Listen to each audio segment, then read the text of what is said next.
Hello and welcome to this special episode of the Publisher Podcast from Media Voices.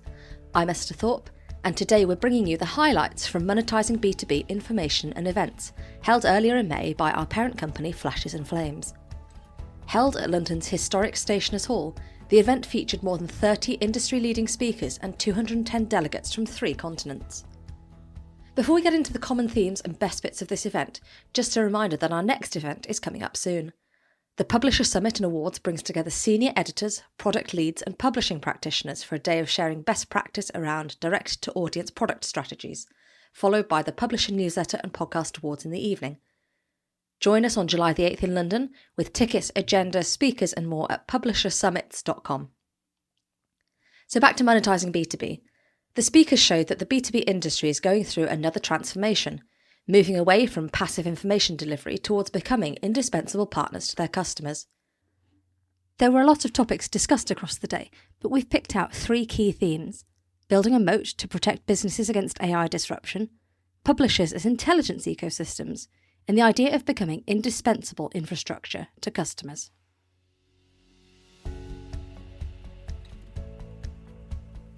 So the first theme was this of the AI moat, proprietary data and human trust. Now, unsurprisingly, AI was a dominant theme, but there was a curious analogy which kept being repeated: building a moat to protect businesses against AI disruption. Now, a quick note here that moats were historically used as a last line of defence and primarily a way of keeping people out. Perhaps not what we want to be doing here. But nonetheless, the idea of having some sort of strategy to deal with AI companies brazenly stealing publisher content is a necessary one. Julie Harris, CEO at Expana, argued that AI will amplify businesses with strong moats, rather than replace them. Here she is talking on a panel about the strategic outlook for B2B information and events. Look, I'm genuinely enthusiastic about where we are. I'm genuinely excited about where we are. And I think AI will amplify businesses with strong moats. But a lot has changed in a year. A lot has changed in the last 6 months, even since everyone was here before. And I think if we just think about that, so a very significant moment back in February when Anthropic launched Claude Co-work, started to make people think about could AI agents kind of take the place of some of our businesses. So, rather than people going to platforms, AI agents would, go straight to the source data and commoditize the kind of aggregation and analytics layer that B2B businesses are generally pretty good at. I mean, as a result of that, we saw a kind of repricing in the public markets that was massively unhelpful. So I think when you mention all of those things, that AI can do, I see those as productivity tools that we can use. So, we can, our analysts can have greater throughput output. That reduces our cost to serve. We serve our customers better. We have sort of sharper conversations. But I think actually for good data businesses with a real moat, AI amplifies that. And I think what it's done is it's allowed us to have a conversation around what are the attributes of a data business with a great moat. So I think there are sort of 4 or 5 things. So number 1 is proprietary data. So data that we create ourselves that is really, really difficult to replicate. That's really key. The second, certainly in my world, is trusted and transparent methodology, so that the customer can trust the number. It's not a black box. It is, you can understand the provenance of it. Embedded in customer workflows, really important. It's really difficult to kind of unpick that. In our case, so our benchmark data sits in contracts, so it's pretty difficult to undo that. Network effect, so the more contributors you have, so market participants, for instance, the better the data, which brings more customers, which then sort of you become the data of record. And then I think, the really big one is those decades of relationships and trust and human intelligence that doesn't transfer to a model. And I think the value of human intelligence has gone up rather than down as a result of some of the things that we've seen in the market. So AI doesn't disintermediate proprietary data. It adds value. I think enduring data businesses are the ones with those attributes who will not just survive, they will thrive, and they will benefit from all of the new technology.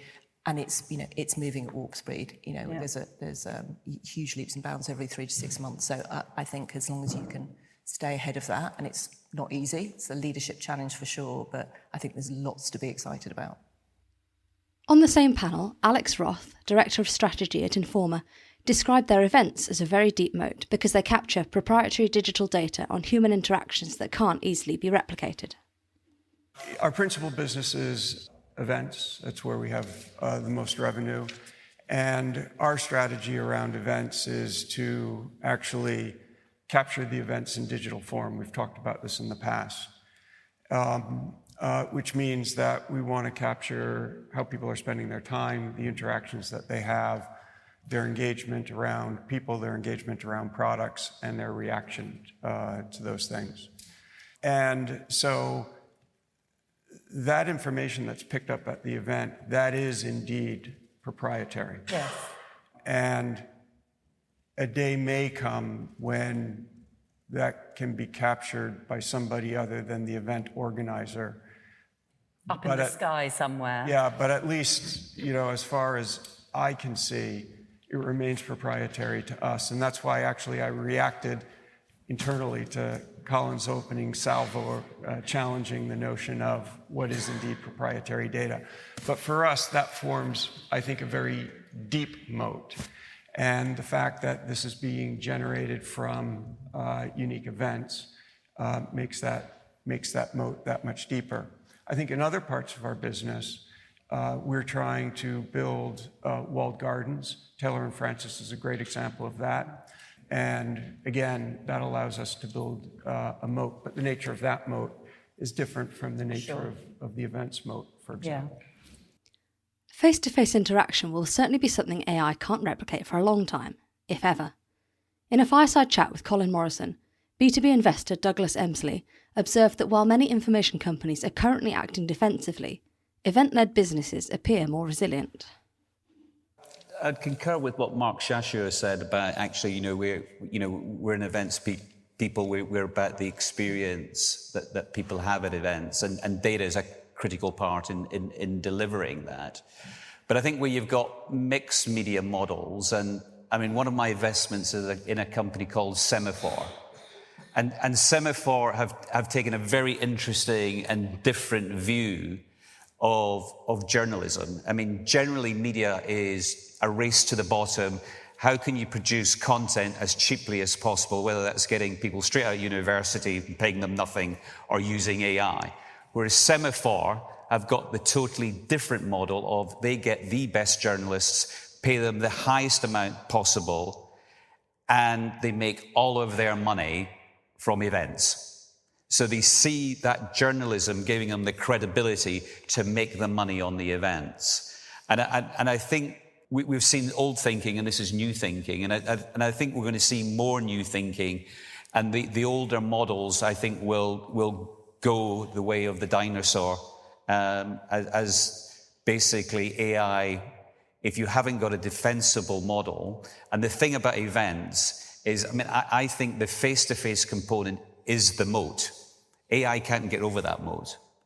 Whereas if you're producing information or data or media in some form, you have got to come up with a moat. And that's the challenge that people have in convincing themselves that it is a real moat. Whereas face-to-face, we have got a moat.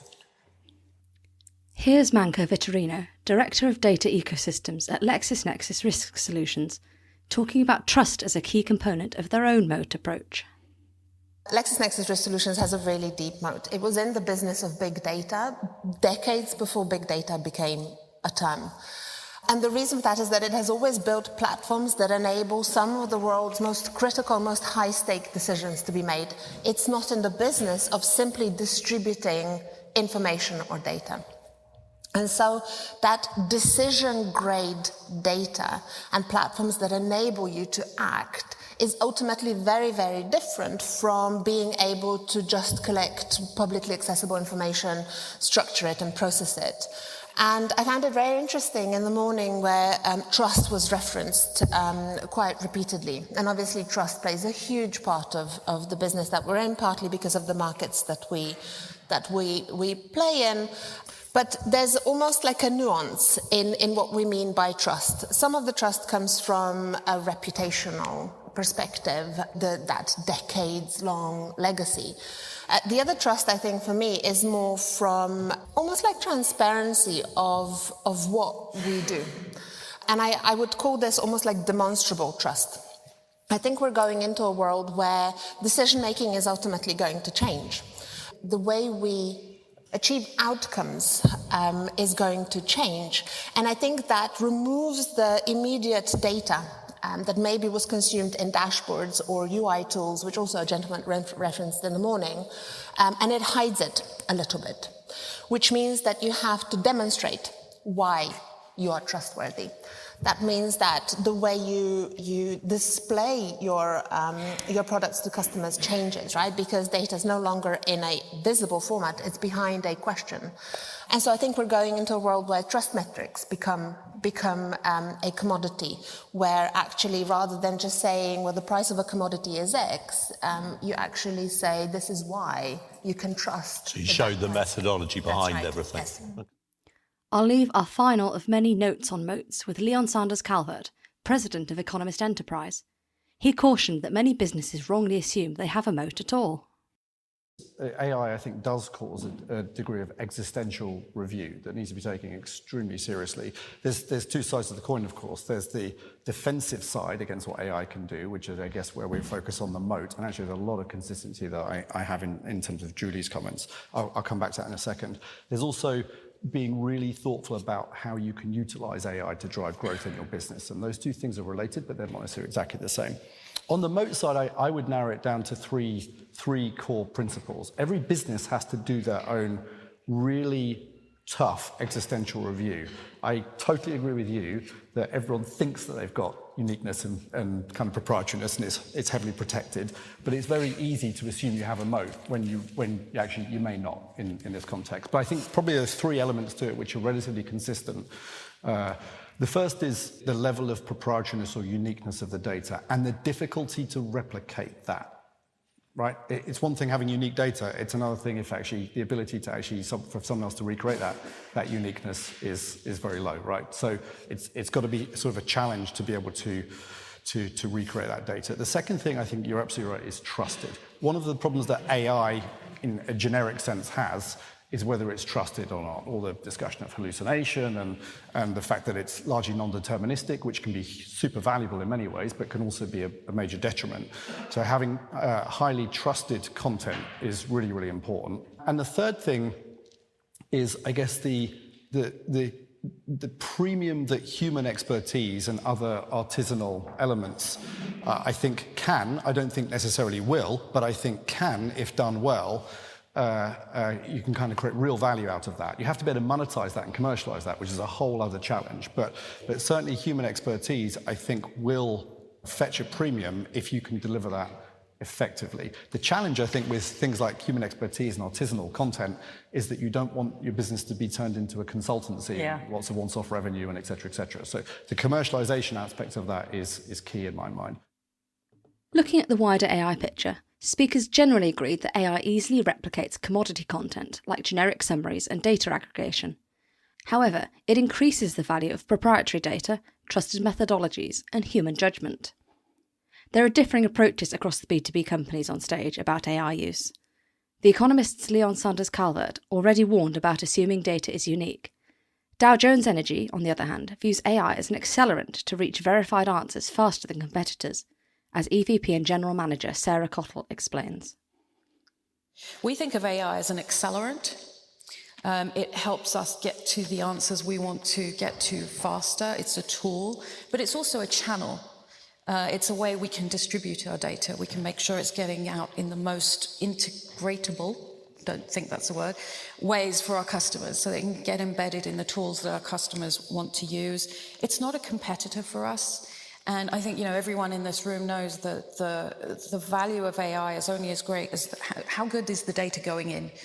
And so being able to take our proprietary data, organize it in ways that are really, perfectly aligned with Snowflake or whatever other channels we use to get into the right models, and then using AI, agentic AI, over our own products and tools internally to make sure that if a customer wants to query, 30 years worth of archives of longhand text, they'll be able to go in and do that in a way that is natural language and it's efficient, and we get the queries with real answers based on real historical data and facts, which of course we all know AI is still, in the public domain is obviously still fairly weak at. So it's an opportunity. We've been very fortunate in Dow Jones that the degree of proprietary data we have, the trust that we have in the industry, has insulated us from much of the, the things you were talking about in the previous panel. So we're in a strong position from that point of view. We'll finish this section by hearing from Charlie Teviot, founder of With Intelligence. He was speaking on a panel about what will AI mean to information ownership, profit and growth. Here's him on the 80-20 rule in their business. What the 80-20 really is we're going to spend 80% of our time finding the really difficult gold dust bits, the 20%. And for 80% of the content, which is the easy bit, we're going to spend 20% of our time. And what's really interesting now is that the tools that AI give you to collect that data, to keep that data fresh and clean, are much more commoditized. So that's the easy bit. The really difficult bit is finding that behind enemy lines type content. And that's where journalists, but also by using the right tech at events, understand what people are doing at events, and actually having a give to get model and say, if you want to come to our event, we're going to give you great opportunities to meet great people, but you're going to have to tell us things. And I think it's giving those people that are the gold dust the opportunity to set out their shop front on your platform. So I think a lot of what you're doing is really focusing on that difficult bit, and that's where the real value is. And if you can do that, you will have something unique. If you don't have something that is both unique and valuable, you're toast.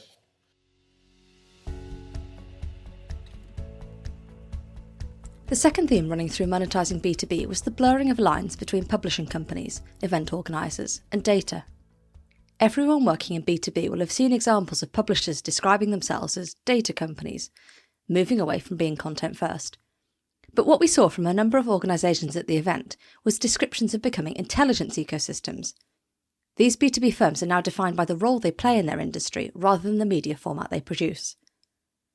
Tracy de Groos, CEO at William Reed Group, on a panel about events and information strategies in conversation with Natasha Christie-Miller, describes it like this. At William Reed, we talk about ourselves as, born from editorial, built through events, but connected by intelligence. And in many ways, intelligence is the sum of the parts. Yeah. Much more of our revenue now comes from events.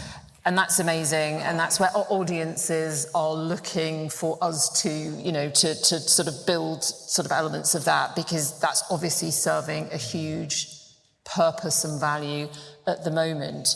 But then consciously thinking about that, more and more revenue going through events brings risk, right? Yeah. And I think we're now starting to think about how do we balance the sort of elements of the sort of publishing side and the events and editorial. So we just have a more balanced sort of voice across all of that. So I think that's something we're grappling with. At the moment, it's the intelligence bit that I am most interested in. Yeah. And I think we started to think about intelligence in different ways. So when I thought about intelligence, I just think about one of our brands in our group, Lumina Intelligence, and we have panels, we do reports and insights and consultancy work. And actually, you then think, no. Our intelligence is our collective intelligence that we've built over 162 years. And it's just evolving and building every second of the day. It's just building. That's our intelligence. And that, for me, was an interesting realization of that. And how do we protect that? Everyone's been talking about proprietary data sets, defensive moats, and obviously that's something we're grappling with. But our collective intelligence, we have named as the food brain, and we are trying to, and that helps us understand as a concept what we are becoming as a business. And I think it really is. I think we're all becoming intelligence businesses. Yeah. On the same panel, Questex CEO Paul Miller outlined the journey they've been on to serve their customers year-round. At the most simplest definition, I think, of who we are and what we do is to connect buyers and sellers. It's really that simple. And it's been a bit of a journey to get our internal folks to accept that they don't work for an events company or they don't work for a media company, but they work for a connecting company. And once you can get them there, it does broaden the sort of the thinking about, oh, well, then how should we connect? And we've tried to do that in markets that we think are fast-moving, pretty sophisticated. So our big focus has been life sciences, healthcare, technology, entertainment markets, because there's a sophistication of customer there. There's a set of news that hits every morning that people need to consume. And you can't wait for AI to tell you what the news is if you're making some bet the company decisions. So for us, we're in the business of connecting communities, buyers and sellers primarily. QuestX was started by a guy called Kerry Gumas, who bought some assets out of AdventStar, if anybody remembers that brand, and started an events company. Within 2 years, had bought the Fierce brands, and if anybody knows those, that's a pure play media business. So although it started as pure play events, he had a kind of a vision that there was a way to serve markets better. I think the thing for me that this discussion often forgets is the customer, because it's not really about us being a media company or an events company. It's about the customer and what are we trying to solve on the customer's That's why I like situation. to start there. Yeah, so if you start there, you start to think, well, we can't serve all of our customers' needs in a 3-day event. There's another 362 days of the year that they have needs, they need to get information. So when I joined QuestX, the Fierce division was literally locked away down in Washington, D.C., and nobody spoke to them. They were the poor stepchildren, really, of what was the events business. And we thought from day one that Fierce actually had something. People were reading it, senior executives were reading it. And a really interesting aside was that we also owned some life sciences events. And my first question to the Fierce team when I met them in Washington, D.C. was, who should we acquire? And they said, we should acquire this company called EXL. And I said, you acquired them 4 years ago, way before my time. And they said, why are they charging us to go to their events then? And then why are we putting in T&E reports? Because so we had this sort of circular revenue stream of our editors paying to go to an event that we were then paying them back for their travel and expenses, which I thought was a bit weird.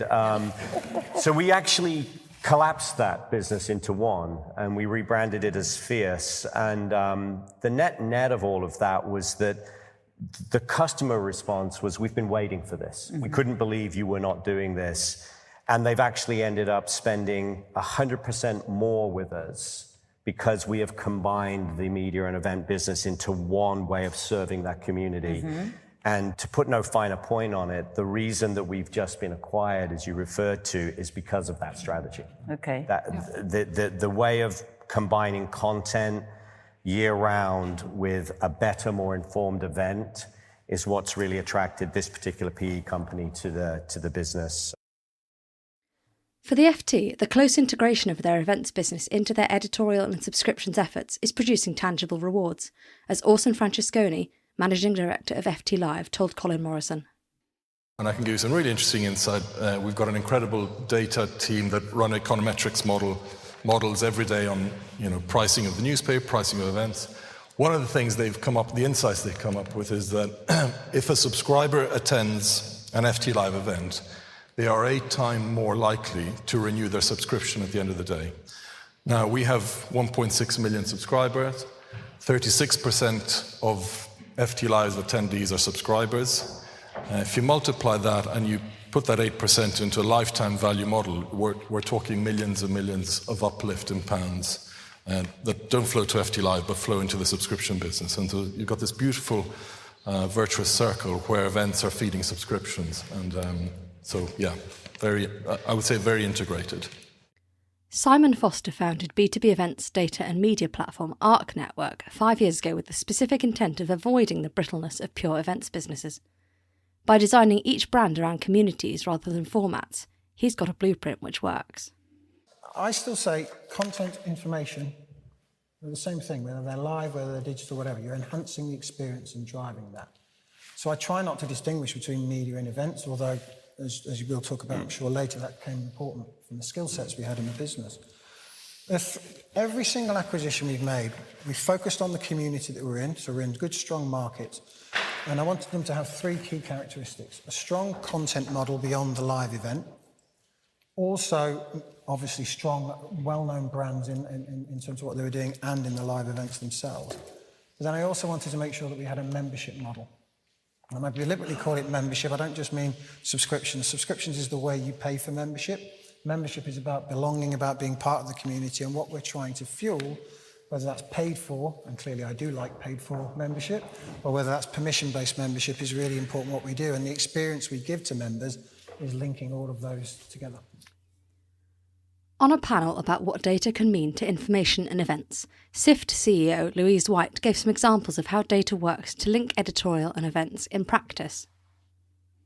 We're a hybrid model, so we're a media business that is now a really fast-scaling events business. And it enables us to do something which is what events companies can do that a media business can't do, and perhaps some things that a media business can also do that's harder for an events business. So one of the things we now have, and I've made a big investment in this, is a data lake which is AI enabled, which allows us to take proprietary data, very deep, rich engagement data, and flow that through to an event. So hosted buyers for us at the moment is something that we are using to take what we see happening online, which is people who are in a customer journey at that buying decision stage. And we can use analytics to determine where people are in a buyer journey. We can take our deep knowledge of the vendor market and understand what products will solve the problems that people are seeking online and put them together in hosted buyers. So we've done it at a much smaller scale. We did it in March at our big event, and we did 100 meetings, and each sponsor had between 5 and 7. And they were really effective meetings because it brought the digital buying behaviour with a solution face to face. And again, for the people and the clients that took those meetings, it was a 90% rebook on the day. So that is something that we've got to discover how to do at scale. You know, I try to see ourselves less as a publishing business or an events business, but an outcome business. And pulling the two together, my job is to help outcomes happen between those buyers and sellers. And one of the best ways we know to do that is putting the right people together in a concierged way in a special area on the show floor that was beautiful VIP pods, and trying to make that magic happen. And then the beauty of what we can do as a publisher is take that beyond that as well. So start to roll that kind of meeting into something that can happen 365 days a year, not just at the show. However you describe your business, humanity should be a critical factor, as Faversham House CEO Amanda Barnes explains. We're running two distinct ecosystems, one in sustainability and one in utilities. But I think what we're really about is creating those relationships and that trust, because a lot of what we do have buyers and sellers, obviously, we're a commercial organisation, and we have a lot of people who want to reach our audience, but it starts with that audience, and a lot of it is about how they feel about their industry and feel about each other. And it sounds, I think, in this age where, you know, we talked a lot today about tech and a lot about data, and we have all of that, and we pull all of that together and you know, and understand what everyone does in minute detail. But when it comes down to it, I think it's at a very human level, and I think that's what happens when you activate content and events together well. There's that human connection, and everyone's saying that's so much more important nowadays, and I think it always was.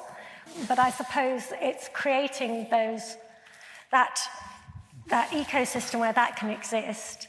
And I suppose we also spend a lot of time trying to guide and cajole our various ecosystems into doing things which we think are the right thing. Now, that's very bossy of us, but I'm a naturally bossy individual, so it suits me. But I think you go back to years ago when media was, you had the journal of record and the critical friend. Yeah. And I think sometimes we forget about that, and I think that's a really important part of having an ecosystem. The final theme we'll explore here, which emerged across a number of different panels and interviews, was that the most valuable B2B businesses are becoming indispensable infrastructure for the professional communities they serve. Emin Marini, Chief Digital Officer at Informa Festivals, touched on this on a panel about what AI will mean to information ownership, profit and growth. Here he is in conversation with Rory Brown. Our businesses were built on scarcity at a time where the cost of discovery and the cost of aggregation were much higher. So in the age of information abundance, we often talk, do I have proprietary data? As Natasha pointed out, there's the illusion of proprietary, which is a big share of that space, and then there's actual proprietary, but that's a separate matter. So often the question is, can AI replicate, mimic, extrapolate what I have? And whilst it's a valid question, to me, the better question is, how good is good enough? Because our services come at a premium. All right? And so you are effectively pitching your walled garden against the entirety of human knowledge, right? Which doesn't mean that it's not a defendable position, but it's a high bar. So the proprietary aspect as a moat is a complete hygiene factor. Complete hygiene. What changes nowadays in terms of customer expectations are situations where expectations around speed and volume of information can sometimes overcome or be more important than quality and expertise. And that's what we're seeing nowadays with how chatbots are being used. So the advantage is that the LLMs are answer engine. So you come with a question, with a problem that then becomes incumbent upon you to try and solve. So having proprietary data is one thing, but how do you activate, how do you distribute it to gain a greater share of the workflow? So that's what Julie was describing this morning. Your customer comes to your platform to collect pricing information to create a hedging strategy. So as a provider, then the question is, can I do that? Can I go one level down and then one level down? I have the inputs. What is my customer trying to do with my data? How is that being distributed? How is that being shaped? And then giving yourself a greater ability, not just to serve data and information, but to help shape decisions. And so the key component around how expectations are changing is being where the work happens. So we talk about workflows, and again, it's a term that is being used in a wide range of situations. For me, if someone has got to step out of where they're working, remember to open a new tab and go visit your platform to extract something that's not in workflow. So being in workflow is you are serving your information from where the work is taking place, whether it's Excel, whether it's email, whether it's another homegrown AI or a third party. So that is where the bar is today, the ability to synthesize information, the desire for clients to have it all in one place. Now that it's possible, that's what I want. As a customer, the lowest friction point is where I'm going to go next. So you need to serve my data where I need it the most, and allow me to aggregate, reshape in any possible way. And if you're doing that, presumably there's a danger that you lose the brand equity. So people aren't coming to you and gathering stuff. You're just one component in a feed and an MCP layer at your client's end. Yeah. How do you make sure that brand perseveres, that trust perseveres, where you're just one element, one part of a decision? And how do you maintain sort of pricing power and power in your brands in that environment? So this is what I describe as an exercise in embracing disintimidation. As Alex was reminding us this morning, if you're the limiting factor, if you're slowing down your client's decision-making process, you are not fighting from a good position, right? So it is an imperative to be serving these workflows. The risk is to become an agentic input that no one doing the work actually sees or cares about. Yep. Right? That is where the risk is, but you have to be there. So then you're going back to the question of how much more logic, how much more value am I adding on top of the data that I'm serving, and making sure that I'm not here to be called by other people's agents, that my agents are in control, and the agents that utilize my data are the interface that is collecting user intent. So that front door demand piece where someone asks a question, that is where the workflow value aggregates. So it's not being there or not being there. You have to be there, but it's how you're activating and how much of that flow of agents or tasks can you control, you input into.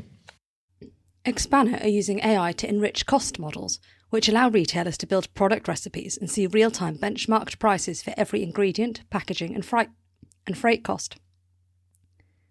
This is helping them become the decision layer for their customers, as CEO Julie Harris explained on a panel about the strategic outlook for B2B information and events. We want our customers to make the right decisions with our data. So we want to be the decision layer, really, for our customers. And actually, AI is really kind of helping us to accelerate that. So if I just talk about some of the things in those layers, perhaps that brings it to life a bit. So we have commodity pricing data, and we have built something called Insight IQ, which means that it sort of gives the why to the what. So when you're looking at the prices on our platform, what you get is all the insight that surfaces everywhere you go. So that's really AI-driven expert insight. That means you don't have to go and look at reports. It instantly tells you what you need to know, whether that's what's happened to the weather, crop yields, supply chain disruption. That gives you the sort of background to why those prices are what they are. So that's layer one, really, because it's just augmenting our fundamental data. Then if you think about layer two, forecasts on top of that primary data. So if you own the pricing data, actually you can input lots of other areas of data to bring out incredibly rich forecasts. So that's your sort of predictive bit, if you like. Then as we get more sort of prescriptive and much more bespoke, we have launched a product called Expander IQ Cost Models.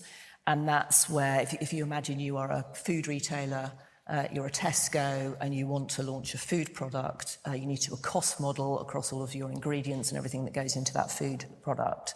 And so we have an AI-driven product that allows you, with conversational interface, you say, I want to build I'm Tesco's, I want to build a lasagna, and it will come up with a recipe for lasagna, all of the ingredients benchmarked against Expander prices, the energy costs, the packaging costs, the freight costs in minutes. It's incredible. Something that would take... I got a prize for spaghetti bolognese. Surprisingly expensive. Surprisingly expensive. Surprisingly expensive. We were at a conference and somebody, one of the product guys, threw out to the audience and said, give me something to build live. And somebody said, an aeroplane. Ooh. You did it, but that's not really our core business, aeroplanes, but it's more food. But then when you start to then take that forward for our customers, we're building things like risk models and scenario plans that actually help you make those strategic decisions faster. And then, of course, into agentic workflows. So rather than a customer go onto our platform and say, what's the price of chicken wings, and look at the forecast, they ask an agent, what should my hedging strategy be around chicken wings with these kind of demand signals in my key markets, etc. And you get the answer.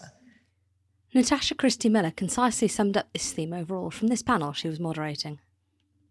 What I'm hearing and really enjoying, unsurprisingly from you four, is that from businesses that were potentially 20 years ago, heritage businesses, which were reasonably clear and transactional, I do this, you get that, is that you are really moving through that sort of value of the first layer being information. I'll give you some information and you can do what you want with it. The second layer being predictive. This is what I think is going to happen in the future. And the third layer being prescriptive. Now do something with it and I'm going to help you do something with it. And with each of those steps, there's an increasing value that goes with it. And there we have it. There was so much more discussed during the day, from festivalisation and curated experiences to engineered serendipity, MCPs and monetisation. But this is our effort to condense a full day and 30 plus speakers into just 40 minutes. If you enjoyed this, you can read more highlights, key quotes, interview write-ups and summaries of the day on flashesandflames.com. Peter and I will be back next week with an interview with Gemma Ware, Head of Audio at The Conversation UK. We talked about how their approach to podcasts has evolved since she introduced the format over a decade ago, the vast range of topics they cover, from scam factories in Southeast Asia to a recent series on Jane Austen, and what they look for in terms of success in podcasting as a non-profit. A reminder too that our new report into the zero-click content shift is now live. What is zero-click search, and does it really pose an existential threat to the publishing business? You can find out by downloading your copy for free at voices.media/zero-click. Until next week, goodbye.